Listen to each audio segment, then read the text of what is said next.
Dan masjid adalah tempat yang paling sering kita kunjungi kedua setelah rumah kita. Ya, paling tidak bagi laki-laki sehari 5 kali. Tambah lagi kalau ada pengajian, tambah lagi kalau seandainya ada kegiatan, apalagi bagi takmir masjid. Gitu kan? Ya. Maka masjid adalah nama sebuah tempat yang sangat melekat pada hati orang beriman. Dan Allah menjadikan masjid sebagai sebuah role model, konsep yang sangat ideal.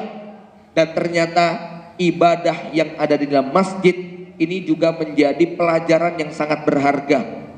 Berbicara tentang manajemen rumah tangga berbasis masjid, ada 2 dimensi atau 2 hal penting yang ini akan kita coba eksplor, tapi bagian kedua nampaknya secara waktu tidak cukup. Yang pertama, aktivitas pokok masjid, yaitu apa? Sholat berjamaah. Masjid ditinjau dari aktivitas pokoknya sebagai tempat untuk sholat berjamaah 5 waktu. Apa pelajaran yang bisa kita ambil dari aktivitas sholat berjamaah untuk kita aplikasikan dalam kehidupan rumah tangga? Yang kedua, masjid dari sisi manajemen ketakmiran yang profesional, bahwa masjid bukan hanya tempat sholat berjamaah, tetapi juga seperti masjid-masjid populer yang pernah kita dengar, Jogokarian, Al-Falah Sragen, Munzalan Pontianak, atau masjid lain yang bukan hanya dipakai sholat berjamaah, tapi ada divisi ekonominya, divisi pendidikannya, divisi sosialnya, ada pesantren digitalnya, ada bakti sosialnya, ada TPA, TPQ-nya, dan begitu banyak. Ini sisi kedua ini yang tidak menjadi pembahasan bagi kita pada pagi hari ini. Kita akan fokus pada bagian yang pertama, yaitu masjid dari aspek pelaksanaan sholat 5 waktu.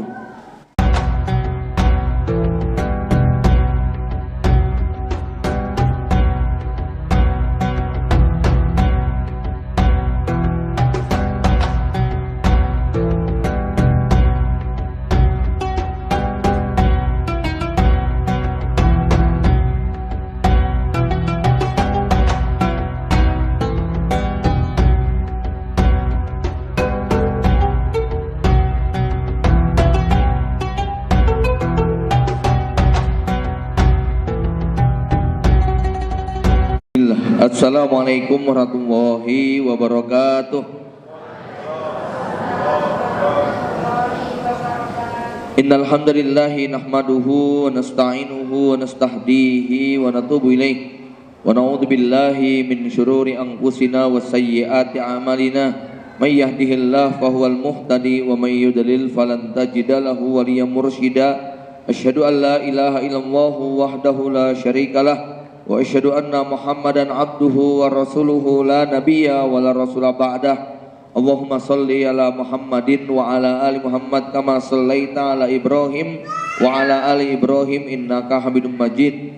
Usikum wa iyaya nafsi bitaqwallah faqad fazal mu'minunal muttaqun. Asbahna ala fitratil Islam wa kalimatil ikhlas wa ala dini nabiyina Muhammadin sallallahu alaihi wasallam wa ala millati abina Ibrahim hanifan muslima wa ma kana minal musyrikin. Raditu billahi rabba wa bil islami dina wa bi Muhammadin nabiyya wa rasula. Allahumma inna nas'aluka ilman nafi'a wa rizqan thayyiba wa amalan mutaqabbala wa ba'du. Bapak Ibu kaum muslimin muslimat jamaah kajian Ahad pagi yang dirahmati Allah, bersyukur kita pada Allah atas limpahan nikmat, rahmat dan karunia-Nya yang diberikan pada kita, sehingga sampai detik ini Allah masih memberikan kemudahan kepada kita untuk beraktivitas, hadir berkumpul di salah satu rumah yang mulia dalam satu majelis ilmu yang semoga Allah berikan rahmat kebaikan kepada kita semua.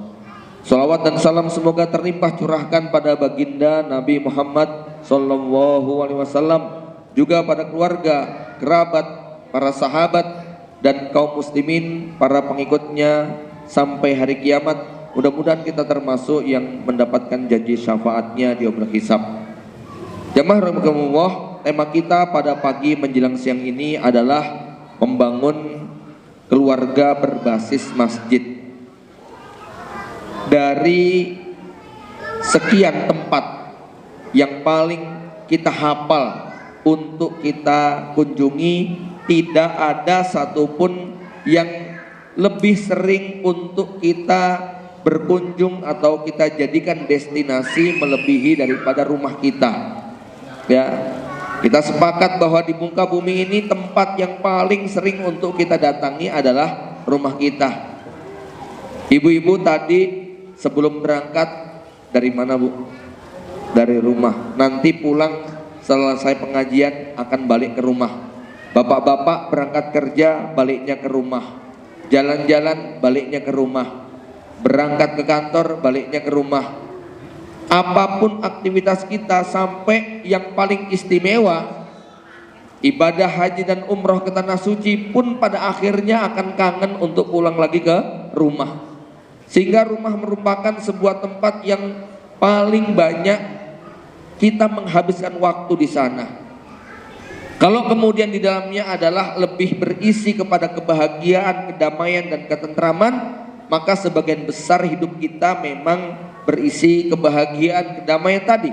Tapi kalau kemudian di rumah ini lebih banyak deritanya, lebih banyak problem dan masalahnya, maka sebagian besar hidup kita berarti berisi problem dan masalah.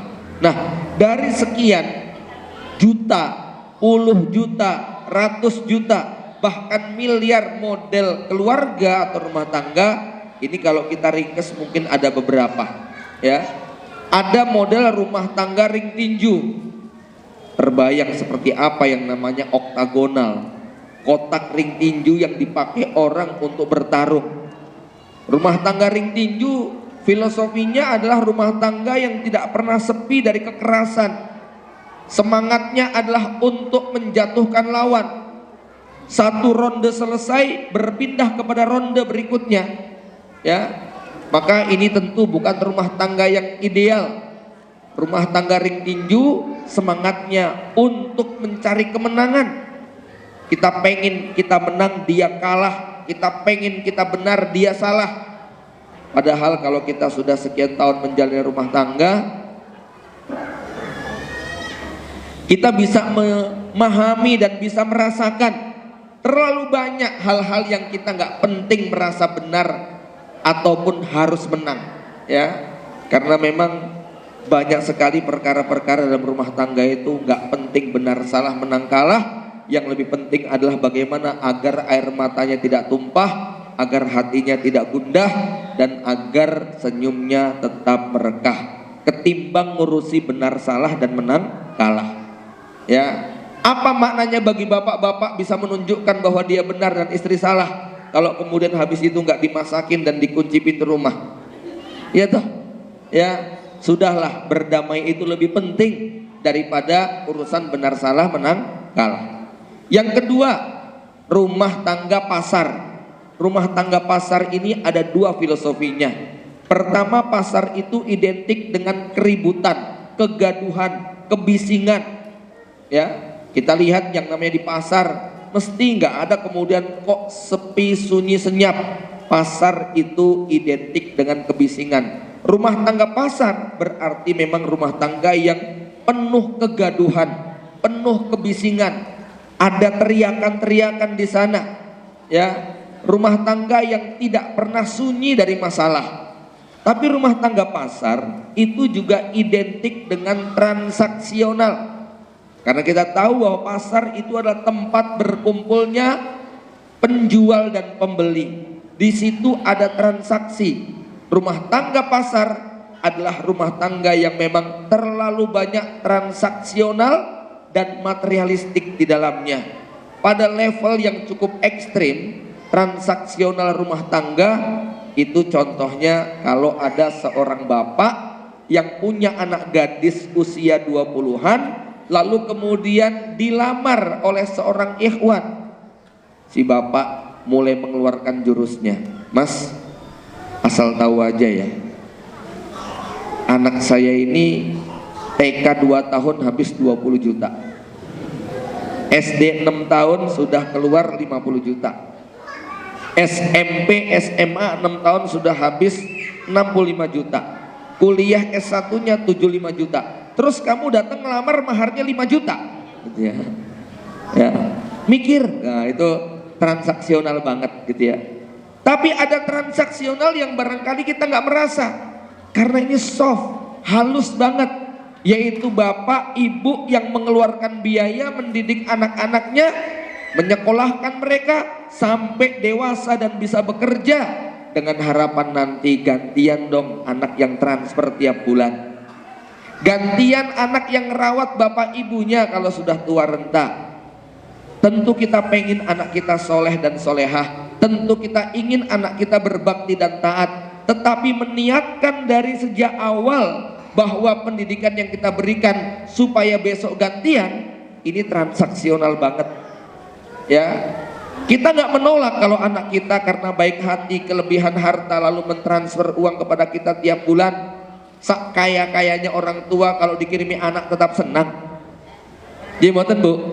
Ya, tapi itu bukan niat dan tujuan, itu cuman bonus tambahan yang seandainya tidak terjadi, orang tua tak perlu merasa menyesal, apalagi mengucapkan lele wis tak sekolah ke ngante S1 S2 mana balasanmu. Ingat, dalam rumah tangga prinsipnya adalah waqaddimu li anfusikum, lakukan kebaikan dengan niat dan tujuan besok Allah memberikan balasan di akhirat sepenuhnya. Kalau toh ada cipratan di dunia, itu cuman bonus, bukan gaji utama. Jemaah Bapak Ibu yang dirahmati Allah Subhanahu wa taala, ada model yang ketiga, yaitu rumah tangga kuburan. Ring tinju, pasar, kuburan. Ini kuburan agak kebalikan ya. Kuburan ini ada 2 hal. Pertama, Bapak Ibu lihat orang kalau ke kuburan ngapain? Biasanya ada yang nyekar, ada yang doa, ada yang wirid, bahkan ada yang ngaji. Ya, kira-kira yang di dalam kubur itu ketika didoakan, diwiriti, didermimili, itu jawab nggak Bu? Enggak. Nek pamanen jawab kira-kira gimana? Sing doa lari gitu ya. Rumah tangga kuburan ini berarti ada satu pihak yang diem saja, satu pihak tuh ngomel terus gitu ya. Itu paman yang balas kira-kira gimana? Kaget ternyata suaminya bisa ngomong gitu ya. Kira-kira yang sering dermimil yang mana Pak? Ya, ibu atau bapak? Ya, baik ya, nggak usah dijawab, sadar diri semuanya ya. Tapi rumah tangga kuburan juga identik dengan kesunyian, kesepian, kesenyapan, ada suasana horor bahkan angker. Lihat suasana kuburan di malam hari, nggak ada yang gemerlap dan meriah, suasananya sepi, sunyi, horor, angker. Rumah tangga kuburan berarti rumah tangga yang kalau kita masuk tuh kok hawa-hawanya horor ya. Masuk ke rumah kok terasa angker ya. Nggak ada diskusi, nggak ada komunikasi, nggak ada kehangatan, nggak ada keceriaan. Ini juga bukan yang ideal. Yang keempat, 4 atau berapa? 4 ya. Yang keempat, rumah tangga hotel. Bapak-bapak, ibu-ibu, kita biasanya ke hotel ngapain? Numpang makan, numpang minum, numpang tidur. Rumah tangga hotel berarti bapaknya kalau pulang cuma numpang makan, numpang tidur. Habis itu pergi lagi. Nanti balik lagi, makan, minum, tidur, pergi lagi. Gak ada tarbiyah, gak ada diskusi, gak ada kehangatan. Di situ hanya dijadikan sebagai tempat tidur, numpang makan, numpang minum. Ini juga bukan yang ideal. Ya, ada rumah tangga hospital, rumah sakit.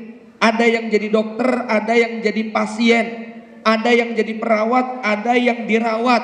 Satu pihak harus ngerawat terus, satu pihak maunya dirawat saja, satu pihak maunya diperhatikan terus, dan pihak lain wajib memperhatikan. Ini juga tidak adil, tidak seimbang. Nah, kita ingin membahas manajemen rumah tangga berbasis masjid ya, yang tentu sangat berbeda dengan 6 model rumah tangga yang tadi sudah kita sebutkan.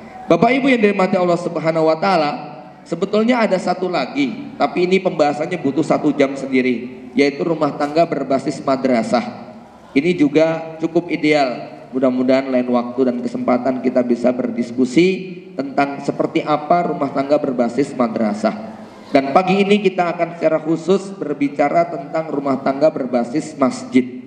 Jamaah Bapak Ibu dari mata Allah Subhanahu wa taala, tidak ada tempat di muka bumi ini yang lebih mulia, lebih suci daripada rumah Allah. Rumah yang pertama kali dibangun di muka bumi ini adalah rumah Allah, Baitullah, yang kita jadikan sebagai tempat sujud, tempat untuk beribadah kepada Allah Subhanahu wa taala. Ya. Dan masjid adalah tempat yang paling sering kita kunjungi kedua setelah rumah kita. Ya, paling tidak bagi laki-laki sehari 5 kali. Tambah lagi kalau ada pengajian, tambah lagi kalau seandainya ada kegiatan, apalagi bagi takmir masjid. Gitu kan? Ya. Maka masjid adalah nama sebuah tempat yang sangat melekat pada hati orang beriman.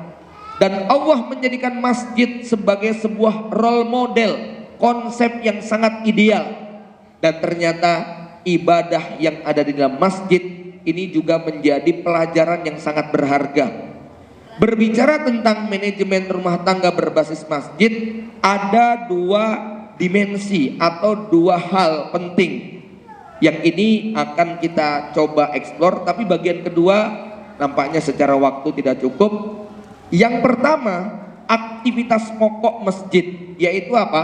Sholat berjamaah. Masjid ditinjau dari aktivitas pokoknya sebagai tempat untuk sholat berjamaah 5 waktu. Apa pelajaran yang bisa kita ambil dari aktivitas sholat berjamaah untuk kita aplikasikan dalam kehidupan rumah tangga?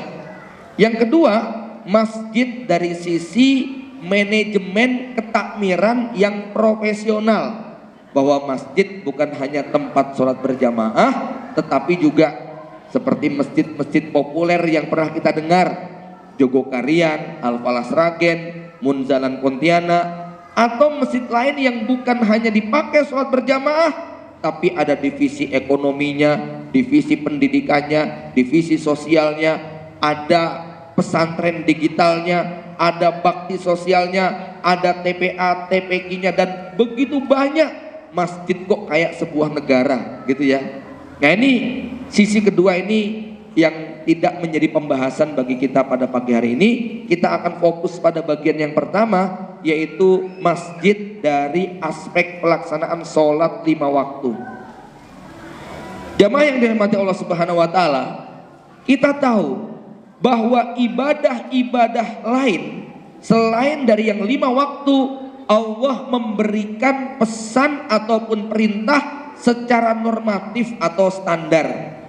Ya, perintah puasa, perintah sedekah, perintah haji, perintah jihad, birrul waliden, dan ibadah-ibadah yang lain itu pesannya standar. Wahyu Allah turunkan dengan berbagai macam cara. Berbeda dengan pesan sholat 5 waktu yang Rasulullah SAW harus menghadapi keguncangan para sahabat. Isra Mi'raj itu membuat sebagian besar sahabat goncang. Satu sahabat Abu Bakar yang kemudian menguatkan. Rasul berangkat dari Masjidil Haram menuju Masjidil Aqsa yang ukuran standar pada masa itu butuh waktu 1 bulan, hanya ditempuh 1 malam, sampai membuat semua sahabat terguncang gak percaya. Dan itu dijadikan sebagai amunisi bagi orang kafir Quraisy untuk meruntuhkan kredibilitas Rasulullah SAW. Sebab betul-betul tidak masuk akal bagaimana seorang manusia di abad ke-6, 15 abad yang silam, bisa melakukan perjalanan minal Masjidil Haram ilal Masjidil Aqsa dalam waktu 1 malam. Tapi itulah peristiwa yang kemudian ditambah lagi dengan Mi'raj sampai Sidratul Muntaha. Di sanalah terjadi dialog. Rasulullah SAW dipertemukan dengan seluruh roh Nabi dan Rasul. 124.000 Nabi sholat di belakangnya di Masjidil Aqsa. Dan Nabi kemudian berjumpa dengan sejumlah Nabi dan Rasul di langit 1, 2, 3 sampai ke 7. Lalu terjadilah dialog perintah untuk melaksanakan sholat 5 waktu yang sebelumnya adalah 50 kali. Bapak Ibu yang dirahmati Allah Subhanahu wa taala, ini menarik. Ini bukan ibadah biasa. Ini ibadah yang sangat istimewa sampai Rasulullah SAW kemudian menyebutkan bainal kufri, bainal islami wal kufr, ya, jarak antara kita orang-orang beriman dengan kekufuran itu adalah tarkus sholat, orang yang meninggalkan sholat. Walaupun para ulama berbeda pendapat seperti apa definisi praktek tarkus sholat itu, tapi yang jelas orang yang tidak sholat itu tidak ada bagian agama. Jadi kalau dalam Islam, Islam ini ibarat sebuah pohon, syahadatnya itu adalah akar, sholat dan zakatnya adalah batang. Batas minimal orang disebut muslim itu adalah fa'in tabu wa aqamus sholah wa atuz zakah. Ya, maka kita paham tentang betapa urgensinya. Jamaah rahimakumullah, maka saking urgennya perintah sholat berjamaah ini, Rasulullah SAW sampai mengancam para sahabat laki-laki yang tidak berangkat ke masjid, mereka akan dibakar rumahnya. Maka kita temukan ada belasan pelajaran dalam sholat berjamaah yang sangat relevan dengan kehidupan rumah tangga kita. Jamaah Bapak Ibu yang dirahmati Allah Subhanahu wa taala, apa pelajaran yang bisa kita ambil dalam sholat berjamaah?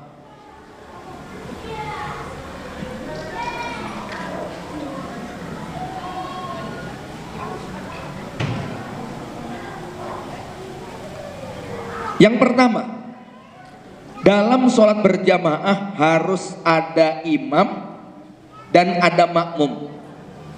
Kalau di sini kumpul 200-300 orang, walaupun segini banyak jumlahnya, kemudian mereka sholat tapi tidak ada imamnya dan gak ada yang mau jadi makmum, ini bukan jamaah, ini gerombolan, ini cuma sekumpulan, ya, bukan jamaah. Maka jamaah harus ada imamnya, harus ada makmumnya. Demikian pula dalam rumah tangga, harus ada imamnya, harus ada makmumnya. Siapa imam dalam rumah tangga? Tentu imamnya adalah suami. Siapa makmumnya? Makmumnya adalah anak dan istri. Islam punya konsep yang jelas, ar-rijalu qawwamuna 'alan nisa. Laki-laki adalah pemimpin bagi wanita. Mungkin ini tidak berlaku di dunia barat yang mereka menganut kesetaraan gender, di mana kadang-kadang istrilah yang jadi kepala rumah tangga, suami menjadi makmumnya, ya. Tetapi Islam menegaskan bahwa laki-laki adalah pemimpin bagi perempuan, ya. Kenapa Allah kemudian menetapkan laki-laki menjadi pemimpin bagi perempuan? Ada dua alasan. Yang pertama adalah bima faddalallahu bihi ba'duhum ala ba'din wa bima anfaqu min amwalihim. Alasan pertama adalah karena Allah memberikan kelebihan kepada kaum laki-laki yang tidak Allah berikan kepada perempuan. Ini penting sekali untuk dipahami, karena banyak wanita yang sudah terracuni oleh pemikiran kesetaraan gender dan feminisme. Mereka tidak mengakui keunggulan laki-laki yang Allah tetapkan fitrahnya. Mereka memaksakan wanita untuk mengambil banyak sekali peran laki-laki, yang membuat kemudian dunia menjadi terguncang. Karena memang fitrahnya tidak demikian. Ada satu wawancara di sebuah channel televisi yang menarik. Dua orang wanita feminis yang menganut kesetaraan gender ekstrim. Dia sampai mengatakan, saya sudah gak butuh lagi kepada laki-laki, ya, karena kami wanita sudah bisa melakukan semuanya tanpa laki-laki. Saya sangat mandiri dalam hal ini. Dia mungkin berpikir laki-laki di situ hanya sebagai pemuas seksual, bahkan mungkin laki-laki nggak dibutuhkan karena seorang yang punya kesetaraan gender tidak ada masalah kalau dia menjadi LGBT atau lesbian, sehingga dia bisa memuaskan tanpa laki-laki sekalipun. Lalu di situ si tokoh laki-laki tidak memberikan bantahan, hanya mengatakan, Mbak, Anda tahu ribuan gedung pencakar langit, ribuan tempat pengeboran minyak, ribuan pabrik-pabrik otomotif, ribuan tempat di mana di situ semua produk manufaktur dibuat, diproduksi, itu laki-laki semua yang menggarap. gitu ya. Mana perempuan yang kerja di tambang minyak untuk mengebor di kedalaman ribuan meter? Mana perempuan yang berani manjat tinggi-tinggi untuk ngurusi listrik dan lain sebagainya? Dan Anda nggak bisa hidup tanpa itu semua. Dua orang ini hanya diam, nggak bisa menjawab. Ini Allah tegaskan bima faddalallahu bihi ba'dum ala ba'din. Tapi perlu dicatat Bapak Ibu sekalian, Allah menyebutkan ar-rijal bukan az-zakar. Ar-rijal ini adalah laki-laki lahir dan batin, bukan hanya berjenis kelamin laki-laki, tapi mentalnya, jiwanya adalah laki-laki. Karena tak sedikit laki-laki yang hanya berjenis kelamin laki-laki, tapi mentalnya, jiwanya banci. Ya, ini bukan menjadi pemimpin yang semacam ini. Yang kedua apa? Wa bima anfaqu min amwalihim. Laki-laki layak menjadi pemimpin karena laki-laki punya kewajiban untuk memberikan nafkah. Ya. Jadi kelebihan laki-laki yang pertama adalah kelebihan yang sifatnya bawaan. Kelebihan yang kedua adalah peran sejarah dalam kehidupan manusia. Apa kelebihan laki-laki secara bawaan? Satu, laki-laki itu kalau lahir maka akikohannya 2. Perempuan kalau lahir akikohannya adalah 1. 2, laki-laki itu kalau dapat warisan jatahnya 2, perempuan jatahnya 1. 3, laki-laki dalam hukum Islam kalau mengalami kecelakaan, sebutlah kita nggak sengaja nabrak seorang laki-laki sampai meninggal, walaupun dia itu balita, dendanya 100 ekor unta. Tapi kalau yang kita tabrak wanita, walaupun anak bangsawan, walaupun itu istri penguasa, dendanya hanya 50 ekor unta. 4, laki-laki itu ya dalam kesaksian cukup 1, tapi kalau perempuan harus 2. 5, laki-laki boleh menikahi lebih dari 1 wanita, sementara wanita tidak boleh menikahi lebih dari 1 laki-laki. Ini kelebihan bawaan.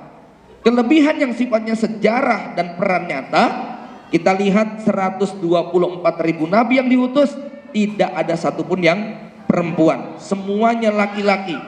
Maka Rasul kemudian mengatakan, kamulah minar rijal kasir, laki-laki yang imannya sempurna banyak sekali. Walam yakmul minan nisa ila arba, perempuan yang imannya kuat yang paling sempurna cuma 4. Asiyah binti Muzahim, Maryam binti Imran, Khadijah binti Khuwailid, Fatimah Zahra binti Rasulullah sallallahu alaihi wasallam.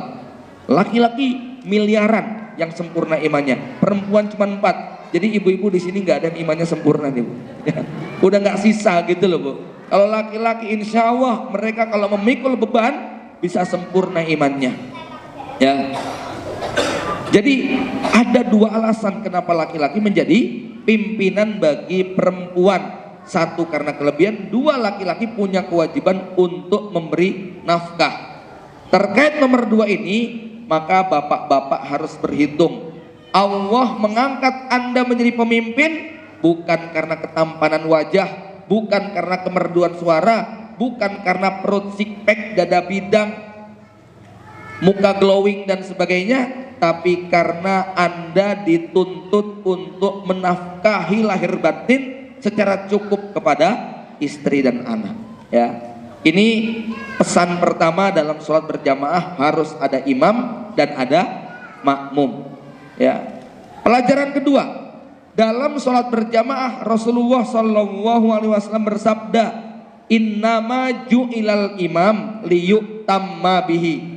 Imam itu dijadikan untuk ditaati. Faida sajada fasjudu. Kalau imam sujud maka kamu sujud. Imam rukuk kamu rukuk. Imam berdiri kamu berdiri. Makmum tidak boleh bantah. Makmum tidak boleh ngeyel. Walaupun keadaan imam lebih rendah. Imamnya cuma lulus SD, makmumnya S2. Imamnya bergaji UMR, makmumnya pengusaha miliaran. Imamnya rakyat jelata, makmumnya pejabat penguasa. Gak boleh kemudian imam kok kayak begini, males saya ngikuti, moh gitu ya. Gak boleh Bapak Ibu sekalian. Imam wajib ditaati. Suatu saat Anda diuji Allah, pendidikan Anda S2, suami Anda cuman SMP atau SMA, Anda punya penghasilan jutaan, puluhan juta, ratusan juta, suami cuma pegawai pabrik gaji UMR misalnya.